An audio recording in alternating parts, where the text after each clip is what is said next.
One last question on that front is, can you optimize emotionally as well? We've talked about optimizing health, but I was thinking about that when we were in LA. It's like, you seem pretty happy, pretty content. Do you have down days?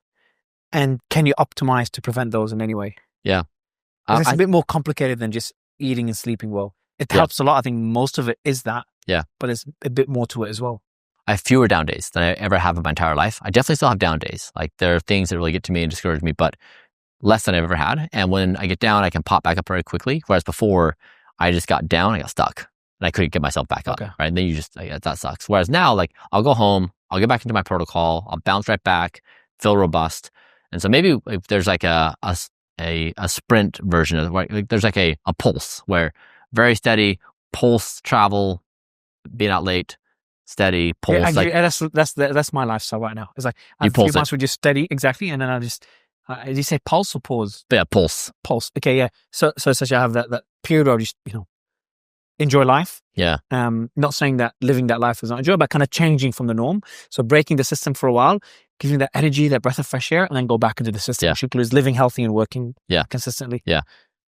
Man, it's fascinating to watch you on that journey. I think we're us and the people here in the room are kind of debating and what the world would look like and how we can prepare, if we can prepare. What's your take? I mean, after this conversation, I don't know. My take is very similar to yours. It's like we align a lot. I genuinely don't know. I do agree with what Limeen said earlier, is that we do have a very short window from an entrepreneurial perspective, because again, I'm a capitalist.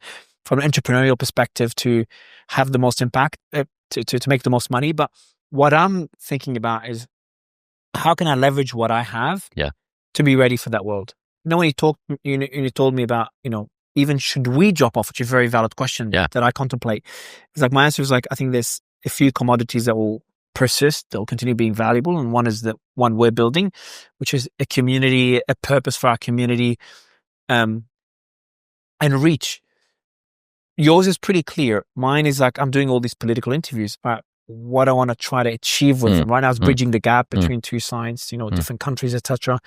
But then, can I use that reach? Can I use that community, that impact to kind of, I don't know, like to kind of link it to what I really focus on, which is the world that we're heading into.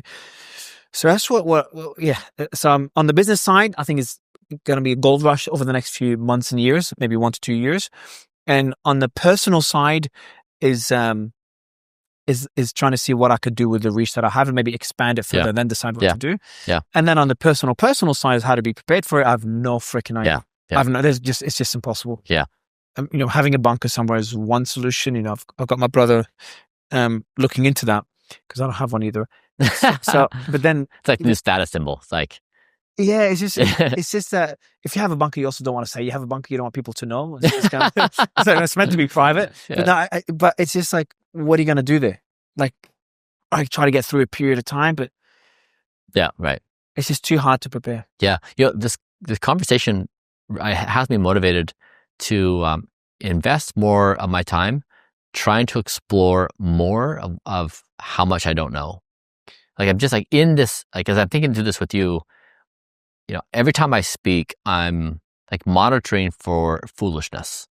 Like, what am I saying that's ridiculous, right? That is like that could be inaccurate now. Like, if someone else were, I'm imagining like certain models of people commenting on my thoughts, right? So I take one check, and then I'm modeling people in a few hundred years also modeling my thoughts, right? Like they're checking me with like the value of retrospect.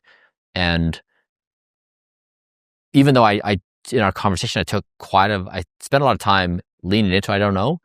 I don't think I actually even understand the depths of my not knowing at this moment. I don't know. Yeah. And but it feels like not knowing is like a hedge. It's like, it feels like one way of looking at it's like the safest thing to say, because you could talk about religion, you could explore different theories. That's difficult to do. Saying I don't know, it's difficult to admit it, but it's also a good way to escape. Yeah. Kind of doing something about it. Yeah, it's almost like, okay, so maybe put it in a different language. I am really drawn towards zeroth principle thinking. Yeah. And I guess what I'm feeling right now is maybe there's a zero to be discovered. Like, this is like the funny comic where the guy is on his hands and knees looking for his keys, I'm sorry, Andre, I'm looking for something. Someone walks by like, hey, what's going on? What are you looking for? He's like, my keys. And he says, where did you last see them? And he said, over there. And he said, why are you here? He said, because the light's here. It's like people search for solutions in the light. Not because that's the place to look, but that's just because there's light. And I wonder now, I'm thinking about this, is like, if I really need to search in the dark for a zero, like what am I missing? Because I feel like everyone I know is searching in the knowing space. They're searching in the light of like, how do you actually do something useful? Like it makes sense. Like they're trying to be useful, like practically useful. And the dark is like sometimes not useful, right? There's not something immediately to do, to see, to wrangle, to wrestle. You can't apply knowledge. Like it's like this really esoteric, weird search for a zero. And maybe that's what our move is. Maybe that's where we need to spend our time and attention. Like Kate, myself, is like, how do we find, is there a zero to be found in this moment?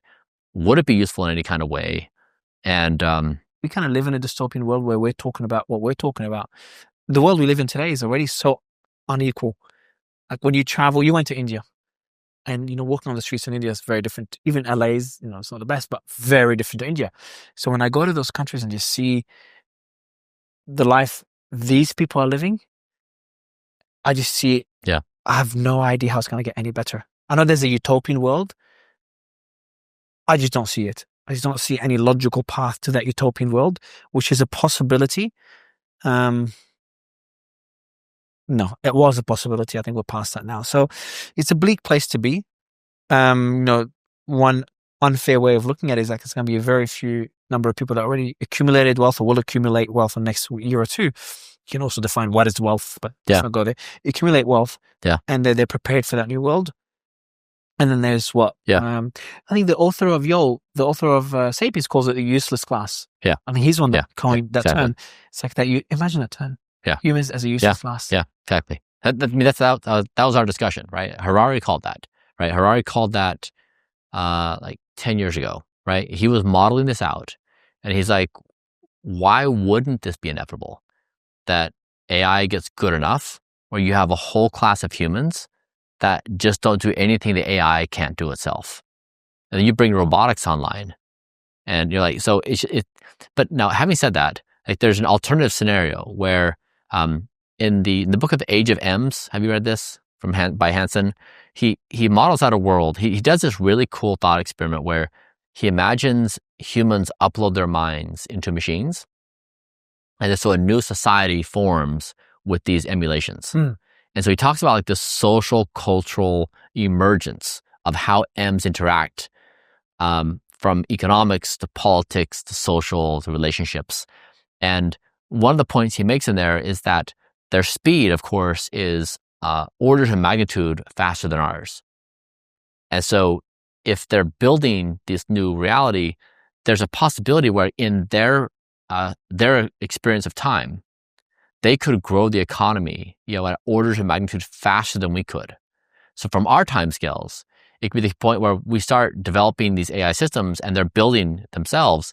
If we find some kind of arrangement where AI is not threatening to the human race, but it actually is like this somehow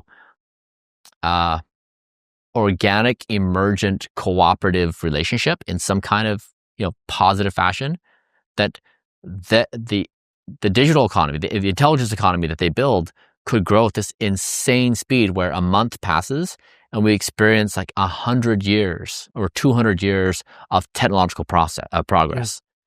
And so I think this is the kind of like zero stuff. Like we know these models roughly, but this is the kind of stuff where we don't, like, it's hard for us to practically imagine that scenario. So in that situation, you've got billions of people below the poverty line, but your cost of delivering the basics of health and access to information, et cetera, like plummet to a degree where it's insane, right? Now there's scenarios here where, again, it's fine. And this whole thing passes and we were worried about nothing at all. So this is why it's so hard to try to generate cohesive thought without falling into a trap of being positive or negative.